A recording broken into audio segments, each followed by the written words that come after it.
Cette semaine, dans l'épisode, on reçoit Fallon Jean. Fallon a un parcours super inspirant. Elle a ouvert les gyms, il est arrivé plein de choses à travers ça. Elle s'est réinventée constamment. Elle nous parle de son parcours, elle nous parle d'identité, de croyance. Bref, un épisode super intéressant avec Fallon. Donc, bonne écoute. I won't deny it. I'm a straight rider. You don't wanna fuck with me.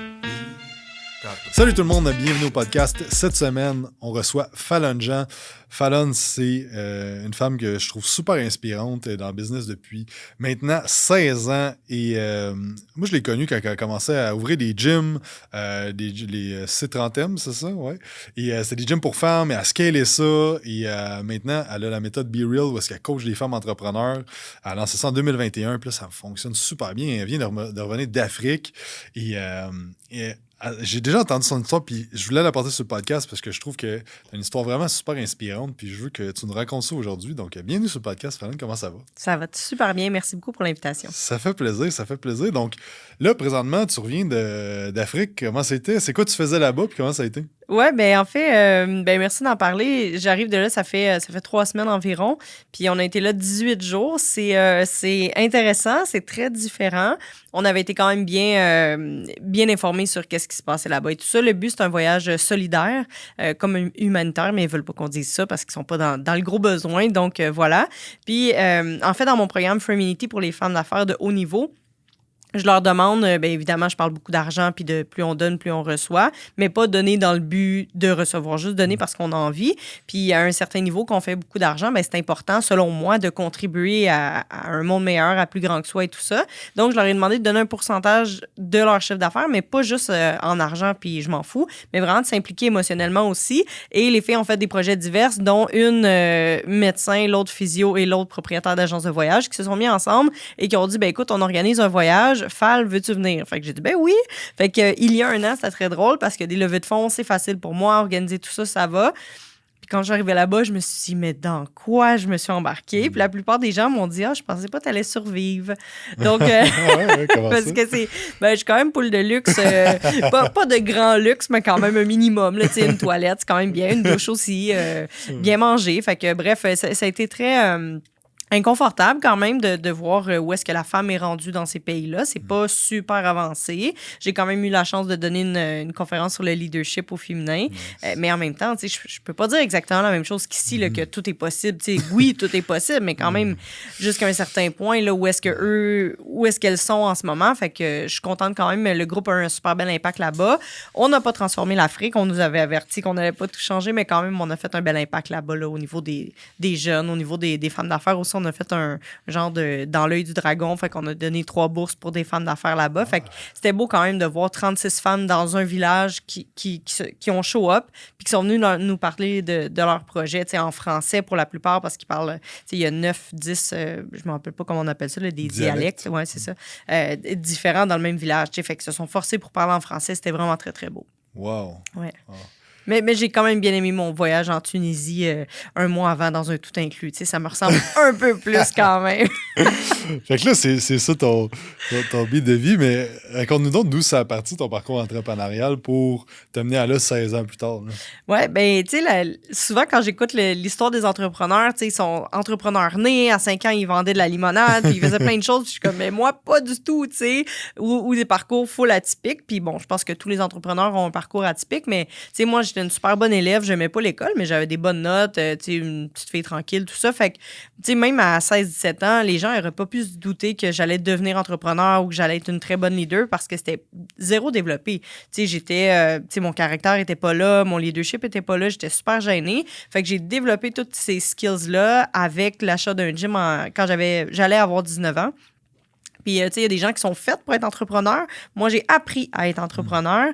Ma grand-mère, elle était entrepreneur longtemps, mais je le savais même pas. T'sais. Fait que j'ai tout appris ça de où est-ce que ça vient, qu'est-ce que ça mange en hiver, comment est-ce que je suis censée être. Fait que, les lectures, les formations, on s'est déjà rencontrés à Las Vegas en formation Grant Cardone. Puis, ouais, c'est ça. Fait que, j'ai investi, écoute, je sais pas, j'ai jamais calculé là, mais des centaines de milliers de dollars là, en formation depuis 15 ans parce que j'ai dû apprendre tout ça parce que, tu sais, juste classer mes dossiers en ordre alphabétique quand j'ai acheté un gym, j'étais comme, oh my God, comment on fait ça? Tu sais, je connais mon alphabet, là, mais on classe ça comment, tu sais? Ouais. Fait que j'ai tout appris from scratch. Fait que J'ai acheté mon premier gym avec plein de naïveté. Là. C'était pas un but de créer un empire du tout. Là. C'était comme, hey, ça a l'air le fun, je vais faire ça. C'est comme ça que ça a C'était une commencé. opportunité qui est arrivée, tu voulais ça depuis un bout. Comment ça s'est passé? Non, ça? moi, depuis, écoute, à 13 ans, j'ai dit à mon père, moi, je vais être nutritionniste dans un gym.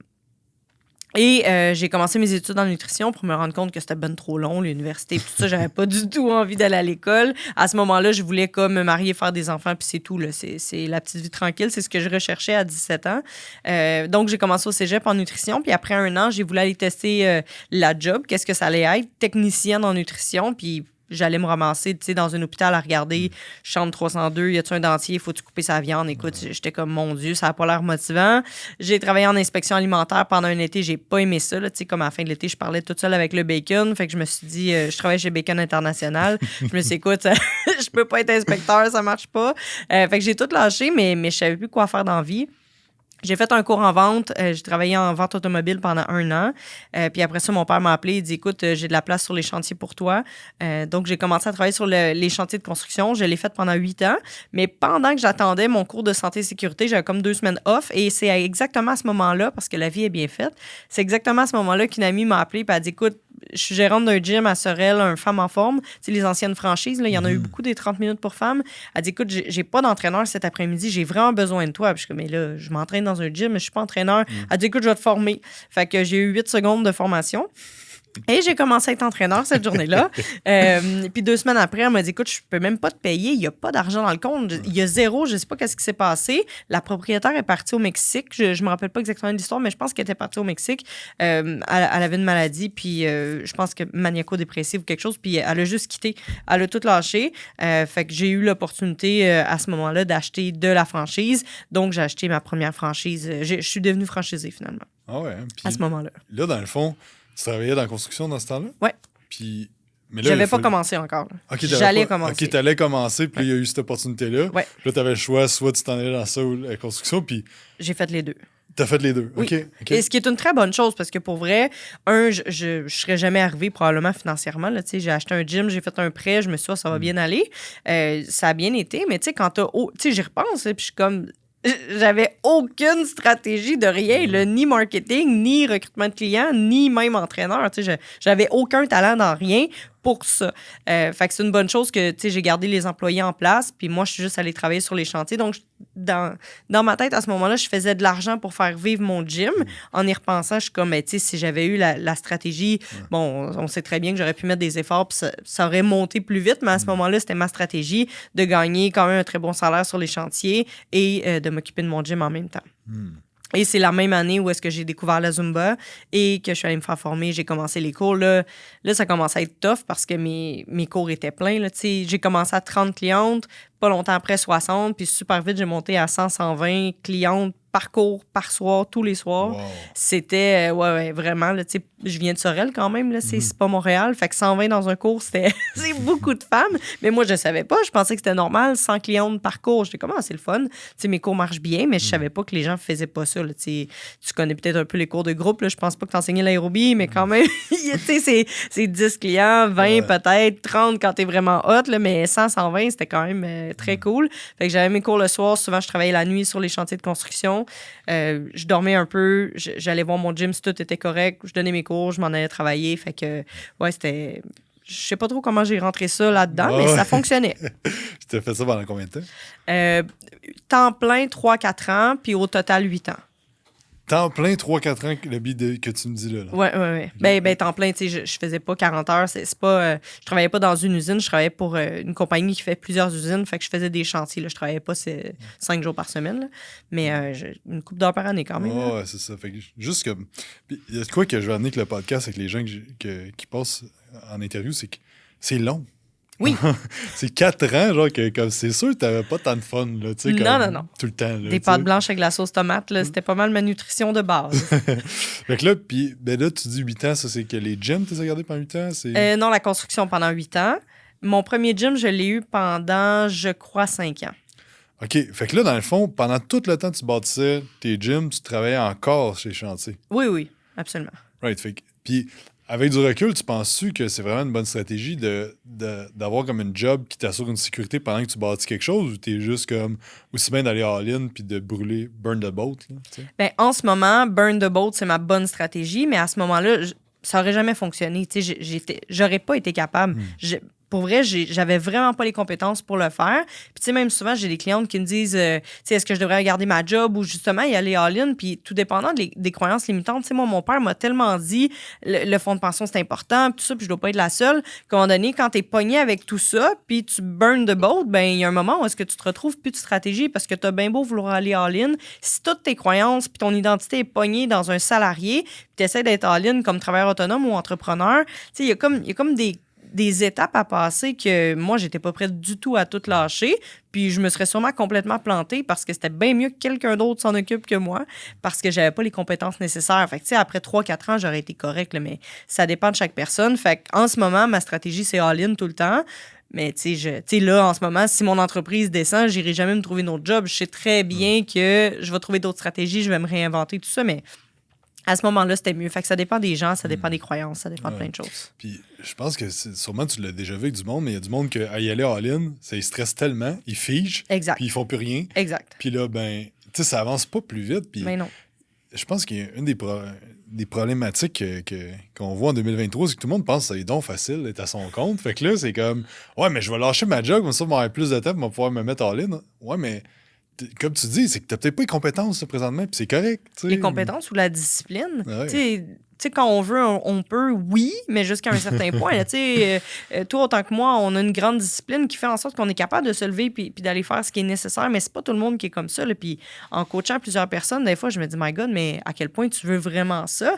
Puis parfois, c'est pas qu'ils veulent pas, c'est qu'il y a tellement de blocages, de sabotage, de peur qui s'accumulent qu'à un moment donné, c'est juste difficile d'avancer puis d'y aller all-in. Fait que moi, quand les gens me disent, OK, ben je lâche ma job puis j'y vais all-in, je suis comme oui, mais est-ce que tu t'es assuré de travailler sur l'humain avant? Parce que c'est pas juste une question de pousser la machine, il y a l'humain aussi. Ouais, c'est bon.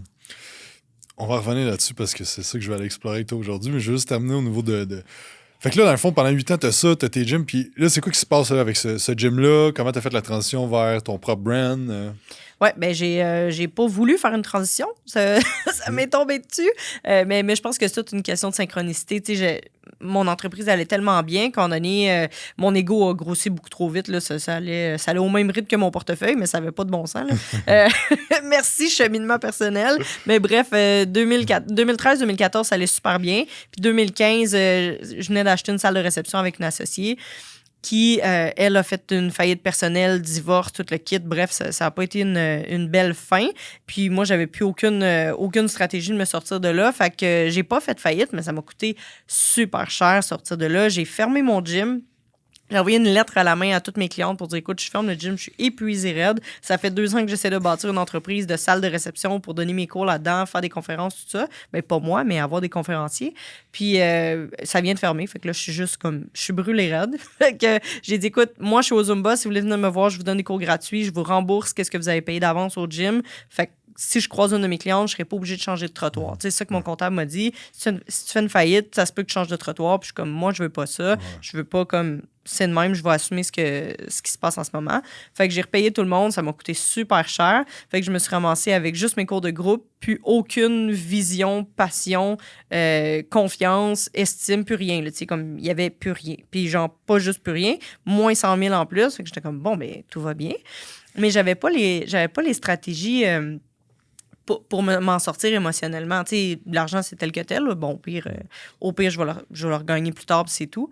Puis mon père me disait, ben retourne sa construction, tu vas pouvoir repayer tes dettes, tout ça. Je suis comme, écoute, ça va me prendre 1000 ans, rembourser ça, là, je m'en sortirai pas. Ça prend une entreprise pour créer beaucoup d'argent, rembourser ça et me repartir.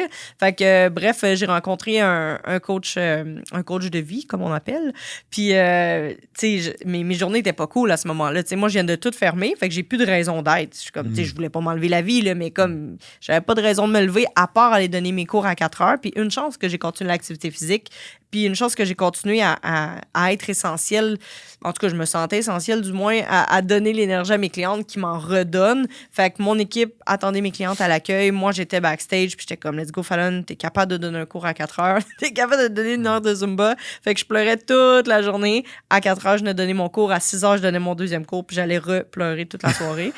Pour vrai, c'était pas drôle, mais pas du tout. Mais il reste que, tu sais, c'est ça qui m'a tenu à m'accrocher à quelque chose de... Je fais encore de l'impact, mais je jasais pas avec mes clientes, là, je me serais mis à pleurer. Mais personne ne s'est rendu compte de rien. Fait que j'ai trouvé le courage nécessaire pour donner mes cours, pour du moins continuer de gagner de l'argent puis faire une différence. Puis quand j'ai rencontré ce coach-là, après avoir vu deux, trois psychologues, j'étais comme, mais voyons, c'est pas ça que j'ai besoin. Puis c'est utile des psychologues, mais c'est pas ce que moi j'avais besoin à ce moment-là. Puis un coach qui, en 2 rencontres, tout de suite m'a permis de croire en moi à nouveau, de croire que c'est encore possible de rebâtir tout ça, que j'étais jeune, que j'avais tout l'avenir devant moi et que j'avais encore du potentiel. Fait que de cette journée-là, je me suis dit, ben, il a bien raison. Et là, j'ai rebâti ma confiance, mon estime. Puis, fait que ça, c'est à l'automne 2015. Janvier 2016, je commençais ma formation en PNL, en programmation neurolinguistique pour devenir coach. Puis en avril 2016, j'ouvrais mon premier gym. Là, c'était ma franchise. Ben, c'est pas une franchise, mais mon concept à moi. C'est 30M, donc un circuit 30 minutes en kickboxing. Je me suis réveillée un matin avec l'idée, puis je me suis dit, oh my God, ça, c'est révolutionnaire. Bon, ça existait déjà finalement, mais quand même, j'avais rêvé à ça, puis je me suis dit, ouais, du kickboxing en 30 minutes pour femmes, ça va être magnifique. Puis c'est ça, puis en 1 an et demi, j'ai fini toutes mes études en PNL et j'ai ouvert les 3 succursales sur la rive sud de Montréal. 3 succursales, comment tu as ouvert ta première, puis après ça tu es juste comme, OK, duplique. Comment ça a scalé, ça? Ouais, ben ça l'a scalé beaucoup avant la pandémie. La pandémie n'a pas aidé. Parce que je dois pas être le seul gym qui a mangé une claque. Mais on a scalé. Mon frère, il a parti les gyms avec moi. Il a 8 ans plus jeune. Puis à la 2e succursale, il m'a dit, on écoutait beaucoup Grant Cardone à ce moment-là. Puis il m'a dit, go big or go home. Puis je suis comme, OK, let's go, on le fait. Bon, la 3e était un peu rapide quand même. Okay. Financièrement, c'était risqué. Mais bon, on a réussi. Fait que j'ai ouvert le premier. Mon frère, il avait une autre job il était sur le chômage, donc on a eu... c'est la seule fois de ma vie que j'ai réussi à avoir de l'aide gouvernementale. Ben, en tout cas, une subvention. Fait que lui, il a eu un salaire pendant 1 an, fait que c'était moins risqué pour lui, le genre de subvention, là, salaire minimum pendant quelques semaines, 30aine de semaines. Fait que il y a eu ça pour payer. Fait que là, on a pu ouvrir la première succursale avec ça. La 2e succursale, j'ai pris un associé. Donc, on a investi ensemble pour la 2e succursale. Mais tu sais, c'est de 0 à chaque fois. Puis tu sais, Sorel, ça a été quand même facile. Je viens de là, j'avais déjà une clientèle. Je suis arrivée à Varennes, je me suis dit, oh, c'est pas aussi facile finalement. Tu sais, moi, après 3 mois à Sorel, mon gym était déjà rentable. Quand je suis arrivée à Varennes, après 6 mois, je me suis dit, ouais, ça va pas bien. Fait que, tu sais, écoute, des matins là, à attendre dans mon gym, en me disant, écoute, il n'y a pas personne qui vient s'entraîner ce matin. Je trouvais le temps très, très long. Fait que, tu sais, ça a été du 80-100 heures tout le temps à chaque semaine. Je travaillais encore un peu sur les chantiers de construction à ce moment-là. Fait que ça me permettait, moi, ma petite personne, de vivre. Puis ensuite, les gyms, ben, je trouvais des stratégies pour me débrouiller. Mais, tu sais, quand j'ai vu certains de mes associés ou d'autres gens autour de moi ou des entrepreneurs, je suis comme, il faut aller passer des flyers. Ouais, mais là, tu sais, il fait froid. Puis j'étais comme... Mais moi, j'ai ouvert le gym au mois de janvier, puis je passais des flyers. Tu sais, je ferais plus ça en 2023 parce que c'est pas écologique, là, mais à ce moment-là, tu sais, je me rappelle, là, je passais une dizaine de flyers, je venais réchauffer mes doigts dans l'auto, j'allais en passer 10 autres. Fait qu'il y avait rien qui était pas correct, pas possible. J'y allais all-in tout le temps. Puis je me suis rendu compte, en fait, que c'est pas tous les gens qui sont prêts à faire ça. Fait que l'entrepreneuriat, parfois, c'est comme, oh my God, c'est tellement hot d'être entrepreneur. Je suis comme, non, attends, c'est hot une fois que tu as le succès, que tout le monde pense que tu t'es levé de même un matin. C'est hot après 10 ans. Oui, c'est ça, après 10 ans. Mais les premières années d'une entreprise, là, c'est chiant. Il y a plein de choses qu'on fait que tu mets pas ça sur Instagram. Là, tu te vantes pas d'avoir fait autant d'efforts. Mais il reste que c'est quand même la réalité, selon moi, de l'entrepreneur. Ouais. Fait que là, tu as ouvert ces 3 gyms-là. Puis quand est-ce que tu as commencé à dire, OK, ben là, je veux commencer à coacher du monde? Ou, tu sais, ça a été quoi comme cette transition-là? Puis là, dans le fond, tu as vendu les gyms. Ouais. Right? Fait que cette partie-là, là, je suis curieux. On s'est même pas reparlé depuis que tu as vendu ça. Fait que... Ben, c'était le plan. En fait, quand j'ai ouvert la première C30M, mon plan était d'en ouvrir au moins une dizaine. Je me suis dit, je vais franchiser le concept. Je suis allée voir des spécialistes, puis pour vrai, il n'y avait pas moyen pour... Tu sais, c'est quand même des petits gyms. Tu sais, une fois que tu as 200 clients dans un gym de femmes... t'es pas mal complet, là, tu sais, fait que tu deviendras pas millionnaire avec ça. Puis j'ai pas trouvé la stratégie pour que la personne qui achète mon gym et moi, les deux, on fasse de l'argent. Fait que finalement, j'ai resté propriétaire des 3 gyms à plus petite échelle, donc minoritaire. Puis c'est ça. Fait que mon but, c'était d'en ouvrir beaucoup jusqu'à temps que je me rende compte que je n'étais pas du tout une bonne gestionnaire. Moi, je suis une excellente... j'adore créer, je suis une super bonne visionnaire, mais je suis pas une bonne gestionnaire. Fait que j'étais comme... C'est dur pour moi de créer la Bible de comment c'est supposé fonctionner, comment est-ce qu'on scale chacune des stratégies. Comme, si je suis là, je suis là. Mais quand je suis pas là, je suis pas là. Fait que c'est dur pour moi de dupliquer tout ça. Fait que ça n'a pas été un concept qui était facile à dupliquer pour moi. Les 3 fois, c'est moi qui l'ai fait. Fait que c'était possible. Mais là, 10, à un moment donné, monter à 20, 40, 50, c'était plus mon rêve finalement. Rendu à la 3e, je me suis dit, ben, tu sais quoi, ça va être 3 finalement. Fait que j'ai arrêté de dupliquer ça. Puis ma stratégie, c'était vraiment d'avoir un associé avec moi, donc pour investir du temps et de l'argent. Fait que c'est comme ça que j'ai monté les 3 gyms. Puis tu sais, les 3, ils étaient super bien avant que la pandémie arrive. Puis moi, j'étais plus dans les gyms. C'était ça l'objectif. Je m'étais donné un plan 5 ans, pour 10 gyms, mais finalement, c'était 3. Un plan 5 ans pour que les 3 soient rentables puis que moi, je sois plus dans les gyms. Fait que moi, je crée l'environnement et dans la culture d'entreprise, c'est une de mes plus grandes forces. T'sais. Fait que les gens, ils étaient tatoués sur le cœur. Je dis « étaient » parce que la pandémie a vraiment fait mal. Puis honnêtement, post-pandémie, c'est pas encore revenu à 100%. Là, c'est pas toutes les femmes qui sont revenues au gym. Il y en a encore qui cherchent leur motivation quelque part dans le sous-sol. Il y en a qui s'entraînent dans la maison, mais c'est pas tout le monde qui a la motivation pour ça non plus. Fait que c'est pas tout à fait revenu. Les enfants à l'école, la garderie, les masques, pas les masques, là, mais le rhume, tout ça, tu peux pas venir à l'école, tout ça, c'est encore la femme qui manque du travail et qui manque le gym. Fait que c'est pas encore revenu à 100%. Mais ça augmente quand même. Fait que la culture d'entreprise était très, très forte. Fait que c'est vraiment ça qui a fait le succès des gyms, c'est le sentiment d'appartenance et le sentiment de sécurité de savoir que quand tu arrives dans notre environnement, tu vas être de bonne humeur, ça va te faire du bien, puis les femmes vont prendre soin les unes des autres. Fait que ça, c'est vraiment magnifique. Fait que là, t'as bâti ça, puis là, t'as commencé... À quel moment t'as commencé à coacher plus genre développement personnel, business? Ouais, en même temps. C'était pas mal les mêmes... Ouais, en même temps, parce que j'étudiais, puis le coaching, c'était pas très connu à ce moment-là. En tout cas, pas à Sorel, du moins. Fait que j'ai commencé à coacher du perso parce que moi, je voulais pas du tout coacher des entrepreneurs par syndrome d'imposteur. Je pensais que c'est parce que j'aimais pas ça, mais je me suis rendu compte que c'est parce que j'avais le syndrome d'imposteur. Fait que j'ai commencé à coacher mes clientes de gym pour me rendre compte que ça faisait longtemps que je parlais de nutrition puis d'entraînement. Puis je me suis dit, wow, à quel point je disais n'importe quoi. T'sais, maintenant que je connais les croyances puis tout ça, j'étais comme, wow, c'est n'importe quoi. Là, mange ci, mange pas ça. Ça veut plus rien dire une fois que tu comprends la PNL derrière tout ça. Fait que j'ai coaché monsieur, madame, tout le monde pour me rendre compte que finalement, j'aimais pas ça du tout. J'aime pas le coaching, en fait. J'aime pas coacher des gens en one-on-one du tout, sauf des clientes de haut niveau, mais sinon, tu sais, moi, dans ma pratique, je fais jamais de coaching ou presque pas.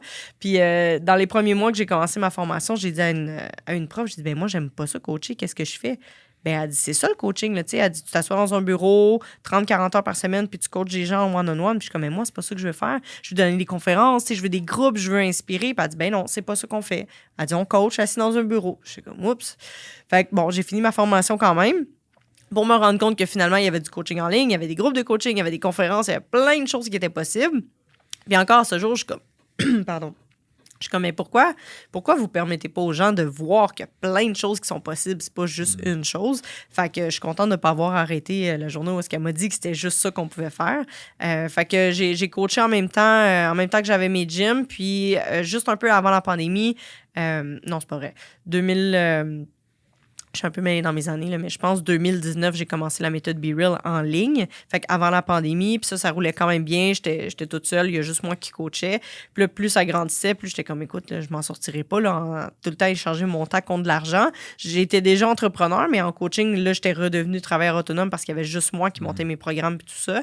Puis quand la pandémie est arrivée, là, ça l'a explosé nécessairement. Là. J'avais déjà un bon chiffre d'affaires, mais la pandémie a vraiment explosé tout ça. Fait que ça m'a permis de me faire plus connaître tout ça parce que les gens avaient beaucoup besoin au début de la pandémie. Mais encore aujourd'hui, c'est jusqu'au début de la pandémie, ils sentaient qu'il y avait besoin. Fait que ouais, ça a été quand même un beau moment où est-ce que j'ai pu être un peu partout en ligne. Puis ce programme-là, ça allait être qui? Ça allait être quoi? Qu'est-ce que vous faites là-dedans concrètement? Là, concrètement, c'est vraiment... Tu sais, moi, quand j'ai commencé la PNL, puis j'avais déjà mon background entrepreneurial, je me disais, mais comment ça, les entrepreneurs sont pas au courant des outils de la PNL qui accélèrent fois 1000 ta progression? Tu sais, moi, si j'avais eu cette formation-là quand j'ai commencé en 2008 ou même quand j'ai tout fermé en 2015 puis en 2016 pour réouvrir tout ça, si j'avais eu accès à mes 12 modules pour comprendre qui je suis, qu'est-ce que je veux, qu'est-ce que je vaux, c'est quoi mes croyances limitantes, c'est quoi mes croyances propulsantes, c'est quoi mon identité. Ça aurait tout changé, les besoins fondamentaux, tout ça. Fait que j'ai bâti, comme la plupart des gens, là, exactement ce que j'avais besoin. Donc, en 12 modules, puis c'est ce que j'enseigne depuis 5 ans. Mais tu vois, là, je viens d'annoncer que j'arrête d'enseigner la méthode Be Real parce que c'est très... c'est une méthode. Donc, c'est très cadré. Donc, il va rester les 4 semaines de la méthode Be Real. Donc, j'enlève les 12 semaines. Je fais un programme 4 semaines parce que, bon, le marché change beaucoup. Les gens veulent des résultats maintenant. Financièrement, les travailleurs autonomes, petites entreprises, c'est pas si facile en ce moment. Fait que j'ai tout réadapté pour un 4 semaines plus rapide. Puis, celles qui veulent vraiment aller au prochain niveau, là, j'ai Freeminity, que j'enseigne depuis 2 ans, programme pour les femmes d'affaires de haut niveau.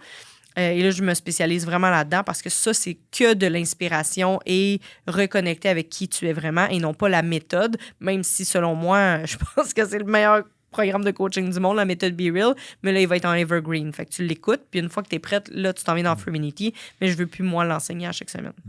Une fois que j'ai fait la méthode Be Real une couple d'années, je me souviens plus, je pense que c'était pendant la pandémie. Puis, tu sais, une fois, tu mets beaucoup d'emphase, c'est comme l'humain derrière le business. Tu sais. Ça, je pense que c'est quelque chose que.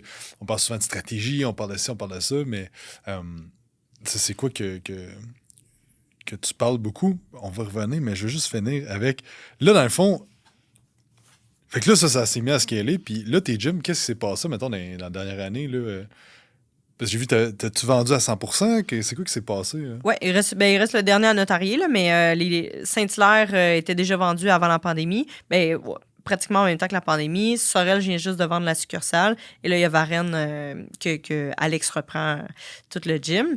Mais en fait, ce qui s'est passé, c'est que il y a beaucoup de travail à mettre dans les gyms après la pandémie. Fait que je suis plus assez dans les opérations pour savoir, pour être la bonne personne pour faire monter ça. Fait que j'ai envie d'être la personne qui en parle puis qui attire les gens puis tout ça, mais pas la personne qui fait le travail. Ce que je m'étais sortie des opérations avant la pandémie. Fait que là, quand c'est arrivé, j'étais une des seules qui pouvait enseigner en ligne tout le kit. Fait que je me suis mis à donner du Zumba en ligne, du cardio box. On a monté des programmes pour aider nos clientes. Mais il y a un moment où je me suis dit, OK, là, j'ai plus envie de faire ça. Je le faisais plus. J'ai plus envie d'enseigner. Moi, j'ai arrêté le Zumba, j'ai arrêté le cardio box. J'ai tout arrêté pendant la pandémie pour me concentrer juste sur le coaching pour les femmes d'affaires. Que ça. Fait que j'ai vendu mes succursales. Et là, ça va continuer de monter. Les filles font les efforts. Il reste que monter un gym, c'est pas si difficile que ça. Il n'y a pas d'inventaire de bouffe. C'est pas un restaurant. Là, c'est quand même facile, un gym. Tu vas chercher les gens. On y va avec l'inspiration, les besoins fondamentaux. Nous, c'est quand même le fun parce que c'est juste pour femmes. Les femmes se sentent super en sécurité. C'est un concept super motivant. Nos entraîneurs sont incroyables. Fait que, tu sais, ça va, là, mais c'est du jus de bras à mettre que moi, j'avais plus envie de mettre là. Puis tant aussi longtemps que c'est mon énergie qui est là, puis que je mets pas d'énergie là-dessus, j'aide pas mes succursales. Fait que j'ai choisi de laisser quelqu'un d'autre faire monter tout ça pour que moi, je puisse m'occuper juste du coaching. Je suis curieux de savoir comment tu t'es senti en laissant aller un peu ton bébé. Puis, cette transition-là, ça a-tu été dur pour toi? Ça a-tu été facile? S'il n'y avait pas eu de pandémie, je suis pas sûre que j'aurais été capable de me délaisser de tout ça. Mais comme tout a descendu, puis il a fallu remonter tout ça, j'avais juste pas l'énergie de le faire. Fait il a fallu à un moment donné que je me rende à l'évidence que je nuis à toutes mes compagnies tant aussi longtemps que je reste là. Fait que je me suis dit, tu sais quoi, je suis plus propriétaire, puis anytime, ils ont besoin de moi, je suis là, ils ont besoin de stratégie, de vision, je suis là, ils savent que je vais toujours être là, puis ça reste, entre le moment où j'ai notarié, puis en ce moment, il n'y a aucune différence dans ma vie, là. Je vais rentrer encore là, puis s'ils ont besoin de moi, je suis là. Fait que ça a été quand même tough. S'il n'y avait pas eu la pandémie, je ne sais pas comment j'aurais fait la transition, mais j'étais quand même rendue là. J'ai vendu... la première semaine de pandémie, j'étais en train de vendre Saint-Hilaire, puis j'étais rendue là. Fait que c'est pas... une couple d'années avant, je t'aurais dit non, c'est impossible. Là, j'étais rendue là. J'ai pas été capable de le mener plus loin que ce que j'ai fait. Fait que c'est pas comme si je me disais, j'ai laissé de quoi sur la table, j'aurais pu faire mieux. J'ai fait ce que j'étais capable de faire. Puis comme je te disais, ça aurait pris des skills en gestion qui étaient pas moi. Fait que j'ai des associés qui sont super bonnes en gestion, mais eux, ils avaient pas envie de le faire monter nécessairement plus loin si moi, j'embarquais pas dans le projet. Fait que, Je trouve ça intéressant ce que tu as dit, c'est que tu n'étais plus la bonne personne pour le poste. Ouais. Puis je pense que ça, souvent dans nos entreprises, à un moment donné, il faut se rendre à l'évidence. Comme peut-être que présentement, tu fais ton admin, mais tu n'es peut-être plus rendu la bonne personne pour le faire. Peut-être présentement, tu coaches tes clients, tu n'es peut-être plus rendu. Puis à un moment donné, il faut te dire comme, mais que je suis pas la bonne personne pour faire telle affaire. Puis c'est correct. Ouais. Mais là, tu avais trouvé, ce que je trouve intéressant, c'est que tu avais trouvé ton autre siège, que là, tu étais bien dedans, puis tu es comme, hey, je peux aider encore plus, whatever, tu sais. Fait que je pense que, je sais pas ce que tu en penses, tu parlais de croyances tantôt, puis là, on va rentrer là-dedans. Tu sais, je pense qu'il y a du monde, des fois, qui veulent pas déléguer parce qu'ils savent pas nécessairement qu'est-ce qu'ils vont faire à la place de ça, tu sais. Ouais. Fait que, c'est quoi des... Fait que dans le fond, là, avec Method Be Real puis Firminity, c'est que vous travaillez l'humain derrière l'entreprise. C'est quoi les plus grands défis que tu vois que les entrepreneurs vivent? C'est quoi les plus grands freins à leur croissance, autant personnelle que professionnelle? Ben en fait, tu sais, la théorie que ton entreprise ira jamais plus loin que toi, c'est tout le temps ça qui se passe. Fait que l'entreprise a une super belle croissance, t'as plein de nouveaux mondes dans ton équipe, mais toi, t'as pas assez évolué pour être capable de prendre tout ça. Fait que là, il y a le syndrome de l'imposteur qui arrive, il y a l'auto-sabotage qui est, moi, mon sujet préféré. L'auto-sabotage, les femmes sont excellentes là-dedans. Les hommes le font très bien aussi, mais les femmes, beaucoup, beaucoup. Fait que, tu sais, la peur de pas être à la hauteur, la peur que ce soit trop, la peur de perdre ou de se faire voler, tu sais, ça revient tout le temps. Fait que là, tu montes, puis à un moment donné, tu pognes ton plafond de verre, l'auto-sabotage, t'es pas capable d'aller plus loin et tu redescends dans tes bottines où est-ce que t'étais bien. Fait que, tu sais, même si pour moi, ça a été un deuil quand même de vendre mes C30M, mais j'étais plus capable de m'en occuper de toute façon. Fait que ça aurait fini par fermer si personne prenait la relève, tu sais, puis je voulais pas ça. Fait que j'ai vendu, mais il reste qu'il y a un moment où est-ce que, malgré que c'est un deuil, fallait que je me rende compte que c'était plus la bonne chose pour moi, puis il y a quelqu'un d'autre qui aurait pu prendre ça. Mais c'est où je m'en allais avec ça? Je m'en allais parler d'auto-sabotage. Mais les femmes font ça souvent. L'auto-sabotage de OK, je monte, puis je reviens. Ah oui, c'est ça, mais je reviens dans mes bottines. Mais c'est facile pour moi être entraîneur. Tu sais, honnêtement, niveau motivation et puissance, je pense que je suis une des meilleures entraîneurs au Québec au niveau du Zumba, du cardio box. Pour vrai, j'ai rocké la patente vraiment, là. Mais il reste que, tu sais, il y a un moment où est-ce que j'ai plus envie de faire ça, mais c'est facile pour moi de faire ça. Tu sais, je remonte sur un stage de Zumba demain matin, ben j'ai pas le syndrome de l'imposteur, je manque pas de confiance, je suis à 12 sur 10 au niveau de ma confiance, de la technique, de la puissance, tout ça. Mais quand c'est le temps d'aller mettre mes bottines de directrice générale, appelle-la comme tu veux, de c'est moi qui dois déléguer, c'est moi qui dois leader tout ça, ben là, il peut arriver un syndrome d'imposteur que j'avais pas avant parce que c'était tellement rendu facile pour moi d'avoir des gyms, c'est facile. Tu sais, fait qu'il y a eu des étapes, là, où est-ce que, ben, à un moment donné, c'était dur pour moi de dire que j'étais propriétaire de gym. Puis à un moment donné, je suis devenue une propriétaire de gym. Puis à un moment donné, je suis devenue coach. Puis à un moment donné, tu sais, fait que c'est tout le temps l'identité qui évolue. Mais les plus gros enjeux, c'est presque toujours au niveau de l'identité. Tu sais, moi, je travaille pas la technique du tout. Tu es un excellent entraîneur, tu sais comment ça marche. Mais quand tu es devenu propriétaire de ton entreprise, t'es comme, oh, là, je gère des entraîneurs, puis il faut que je leur délègue des choses, il faut que j'apprenne ça, mais c'est tout le temps au niveau de l'identité. Fait que pour moi, je trouve ça, tu sais, il y a des gens qui sont excellents pour expliquer la technique. Moi, j'explique pas à mes clientes comment déléguer. Je vais voir au niveau de l'identité comment est-ce que tu fais pour te sentir bien à déléguer. Mais moi, je vais pas être expliquer les étapes de la gestion du temps, puis c'est pour ça un peu que j'ai décroché en du coaching. J'étais comme, je peux pas faire ça, je m'ennuie donc bien à expliquer la gestion de temps, tu sais, je suis jamais à l'heure de toute façon. Là. Comment ça, c'est moi qui explique ça, tu sais? Je suis une visionnaire, j'ai tout le temps la tête ailleurs dans plein de projets. Je suis comme quoi ça, je parle de gestion de temps. Tu sais, c'est pas ça qui m'intéresse pour vrai. C'est ce qui m'a intéressé quand j'ai bâti mon programme de coaching. Puis j'ai dit, ben écoute, j'ai tellement évolué, c'est plus ça. C'est plus ça qui me donne envie de me lever le matin et tout ça. C'est vraiment l'humain, puis surtout la femme, pour comprendre que c'est tout au niveau de l'identité. Puis au niveau de l'identité, ben, il y a des saboteurs, il y a des peurs, il y a des croyances limitantes, il y a tout ça. Puis c'est ça qui m'intéresse. C'est pas tant dans le comment est-ce que tu dois faire, parce que je pense pas qu'on est responsable du comment. On est responsable du pourquoi. Mais tu sais, tout le monde parle de ça, il faut que tu aies un pourquoi assez fort. Je suis comme, oui, c'est vrai. Mais une fois que tu as ton pourquoi assez fort, tu dois t'engager à devenir la personne qui est capable de l'emmener à terme, ce pourquoi-là. Tu sais, c'est pas juste une question de te lever le matin et savoir, oh mon Dieu, j'ai mon pourquoi tellement fort. OK, mais il y a autre chose à faire avec ça. Après ça, qu'est-ce que tu fais? Exact. Et comment tu fais ça, des changements identitaires? Comme tu as quelqu'un qui rentre là, dans ton coaching, puis là, comme il y a identité X, puis là, tu veux rendre à identité Y. C'est quoi comme le process que tu mets en place? Qu'est-ce que tu enseignes? Qu'est-ce que quelqu'un peut faire qui écoute et comme, OK, ben moi, je sais que.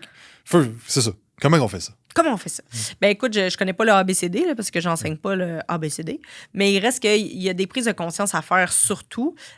Puis ce que j'enseigne, c'est faire confiance au processus. Fait que tu sais, je pense pas que c'est moi qui amène le processus. Tu sais, moi, je pense que je pose les bonnes questions pour te faire prendre conscience de t'es où. Puis je pense que la vie s'occupe du reste. Tu sais, il y a quelque chose qui...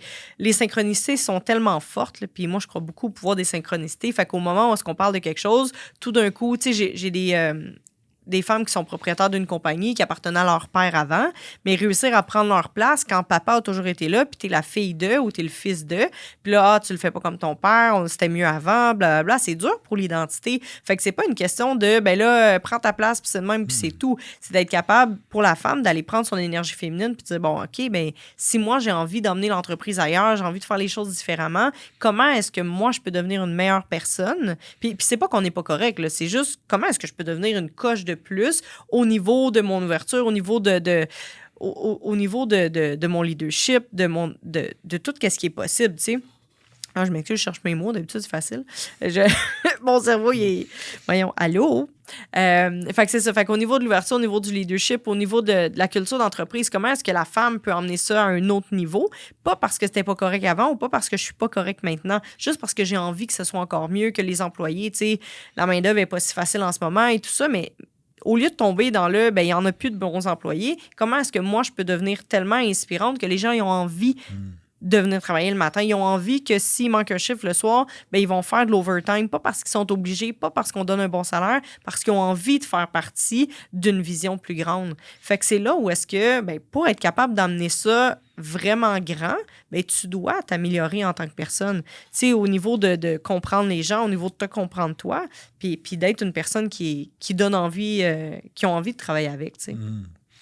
Puis, tu sais, je pense que c'est pour ça que je t'ai posé la question de même. C'est comme, c'est quoi le roadmap? Parce qu'il n'y a pas de roadmap. C'est comme, tu as un objectif, puis comme, faut juste que tu te poses des bonnes questions. Mais je pense que c'est ça ton coaching que tu amènes. C'est comme, des fois, tu as besoin du monde qui te pose les bonnes questions. Puis, à la fois, je pense que ça fait plusieurs fois que je le compte, mais il y a une chose que tu m'as dit, puis, mettons, j'ai payé un certain montant pour être dans le cohorte, puis cette chose-là, j'aurais pu payer comme 50 000 pour, puis comme ça a tout changé, mais tu m'as dit...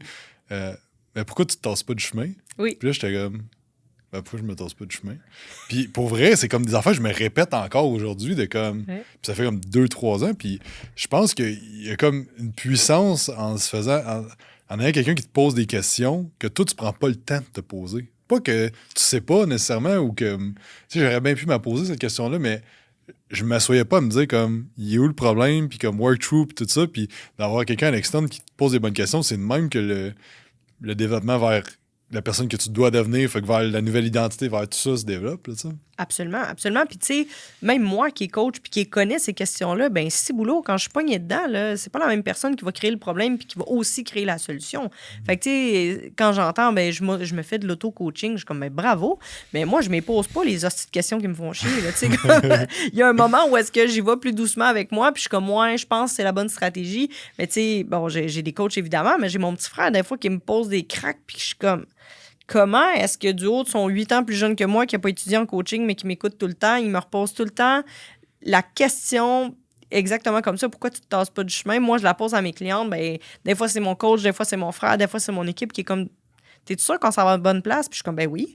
Après ça, j'y repense, mais tu sais, quand t'as la face collée dans l'arbre, c'est dur de voir la forêt. Fait c'est à ça que ça sert un coach. Fait est-ce que moi, j'ai la prétention que je vais dire, ben écoute, Jacob, moi, je sais comment t'emmener au prochain niveau? Ben, j'ai un petit doute, là, mais tu sais, comme, j'ai pas la formule secrète, puis je pense pas que quelqu'un l'a. C'est ton cheminement. Puis en te posant les. Tu ne vends pas comment être riche en 90 jours. Oui, c'est ça. Toujours.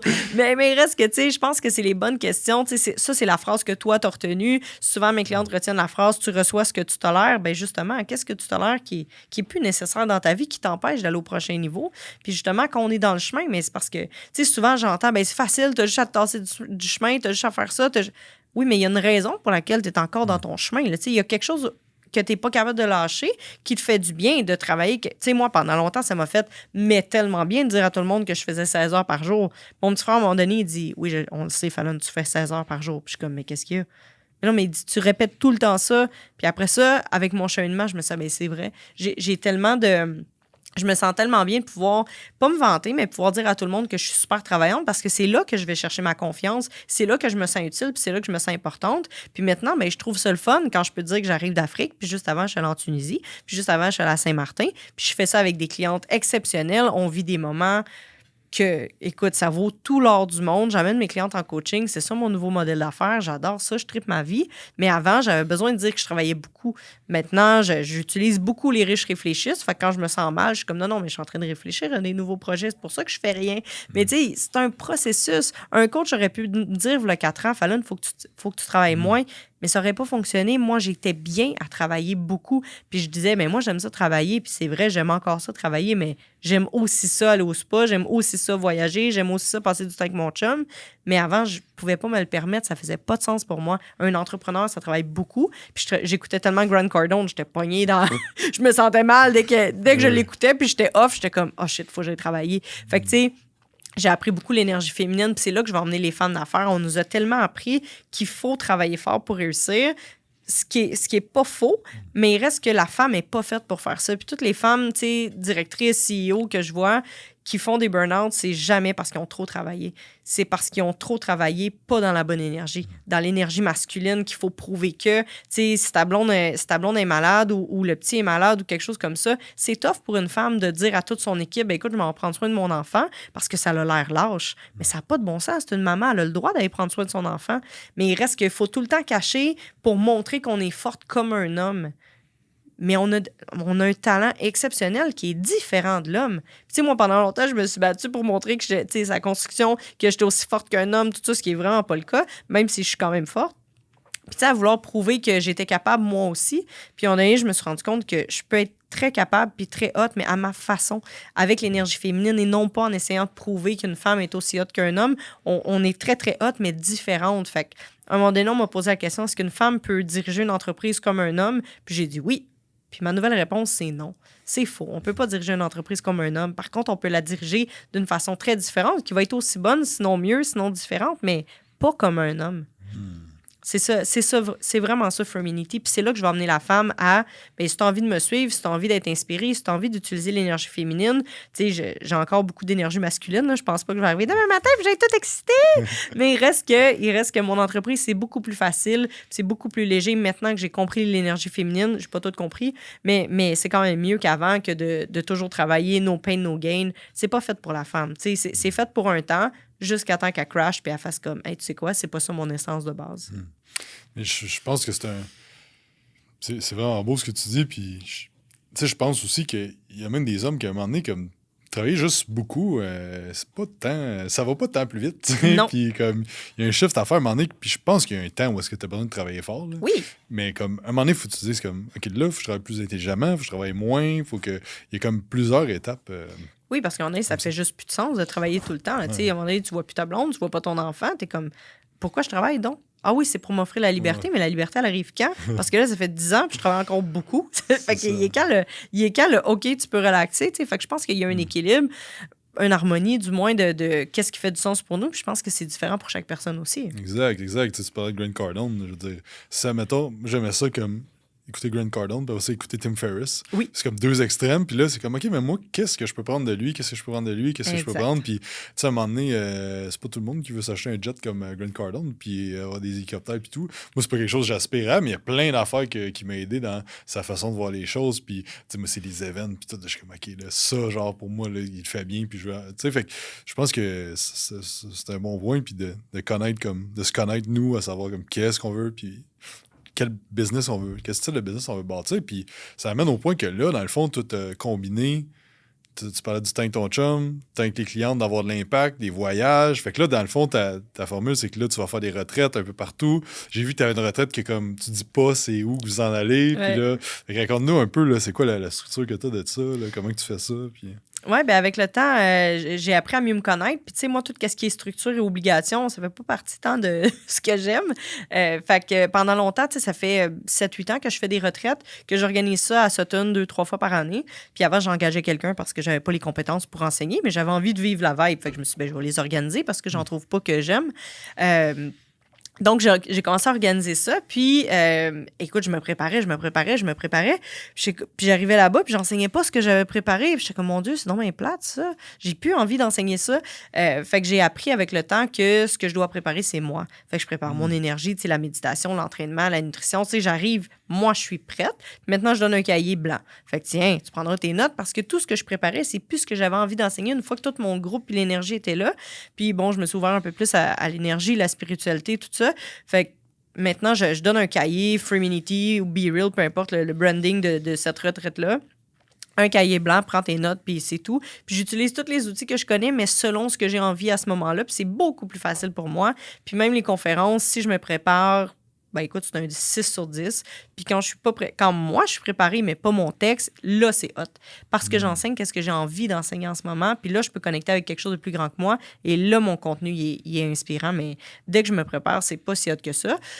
Fait que j'ai décidé de faire les voyages de la même façon. Je me suis dit, qu'est-ce que moi j'aime vraiment? Ben j'aime ça quand les gens me font vraiment confiance, qui savent qu'ils vont être en sécurité avec Fallon, qui savent qu'ils vont vivre quelque chose d'exceptionnel, mais qui viennent pas parce qu'on s'en va au Costa Rica, parce qu'on s'en va, je sais pas où, en Afrique ou peu importe, ils le savent pas. Là, évidemment, je les emmène pas dans un Cuba 3 étoiles, mais... Ça va Repentigny. Non, Repentigny, ouais. Mais ils préparent leur bagage. Je sais pas c'est où, là.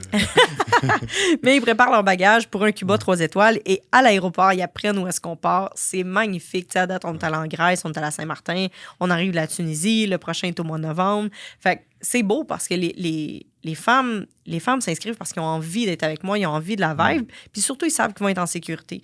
Fait que, tu sais, rendu là-bas, il n'y a pas de danger, on est avec Fallon, ça va être le fun, ça va être inspirant, ça va être profond, puis je vais ressortir de là transformé, peu importe où est-ce qu'on va. Fait que moi, j'ai du fun avec Voyage Action, la compagnie d'agence de voyage qui organise tout ça. Ils me donnent 3 choix, moi, je choisis. Fait que, tu sais, là, c'est le fun pour moi, c'est le fun pour les clientes, c'est inspirant, ça m'enlève plein de questions que j'ai pas envie de répondre de toute façon parce que j'ai ça les questions. Fait qu'ils peuvent pas me poser « Ah, mais ça, comment ça marche? » J'emmène la prise que ça te prend pour brancher ton sel, tout va bien, tout est correct. Amène ta carte de crédit, ça va bien aller. Fait que c'est vraiment ça. Puis tu sais, même ma grosse conférence du 16 septembre, il y a un seul conférencier d'annoncé. Tout le reste, c'est pas annoncé. On est à 100 billets vendus. Il y a 250 places. Fait que c'est un endroit mystère, une journée mystère, tu sais pas qu'est-ce que tu vas vivre. C'est le courage de vivre ta vie de rêve, mais qu'est-ce que je vais te faire faire, tu sais, parce que les gens vont pas rester assis toute la journée. Tu sais, il y a de l'énergie là-dedans. Fait que je crée ce que moi, j'ai envie de vivre, puis c'est ça qui fonctionne. Fait que quand j'embarque dans trop de structures, trop de « il faut que », puis je me mets à trop travailler, je suis comme, moi, je pense que je suis pas dans le bon chemin. Parce que dès que j'ai plus de plaisir, j'ai plus d'inscription. C'est assez fascinant. Ah ouais, hein? Dès que j'arrête d'avoir du plaisir, il n'y a plus personne qui s'inscrit. Puis je suis comme, mais voyons, pourquoi il n'y a plus de vente? Ah, il n'y a plus de vente parce que j'ai plus de plaisir. C'est ça. Fait que, puis tu sais, tu m'aurais dit ça il y a 5 ans, je t'aurais dit, arrête de niaiser. Là. La business, c'est la business. Tu sais, on n'est pas là pour avoir du fun. Mais oui, effectivement, je me suis trompée. On est là pour avoir du fun. En tout cas, moi, plus j'ai du plaisir, plus les clients embarquent, plus j'ai des billets, il y a des partages à l'infini. Je suis vraiment contente. Fait que tu sais, souvent, je tombe dans là, il faut faire des tunnels de vente. Il faudrait que je me parte un podcast. Il faudrait que. Mais tu sais, moi, quand ça fait pas de sens, ça marche pas. Fait que voilà. Ouais, hein, je pense que ça, c'est bon parce que c'est de quoi qui se parle un peu moins dans l'entrepreneuriat, c'est d'être enligné, genre. Ouais. C'est comme le pouvoir d'être enligné, puis comme le plus t'es enligné, hop, on dirait que là, toutes les pièces s'imbriquent une dans l'autre, puis comme tout flirt, t'es comme, aïe, aïe. C'était juste ça. Il fallait juste que je m'enlève du chemin. Exact. Exact. Petite question rapide pour terminer. Cheat meal favori? De la crème glacée, clairement. Quel saveur? Caramel.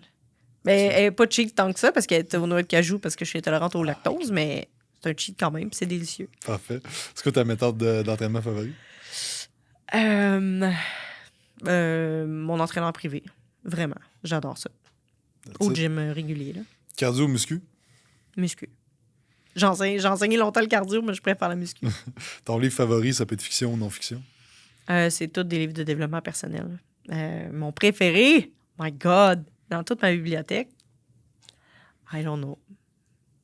Je sais pas. Écoute, j'en ai... Un livre de développement personnel.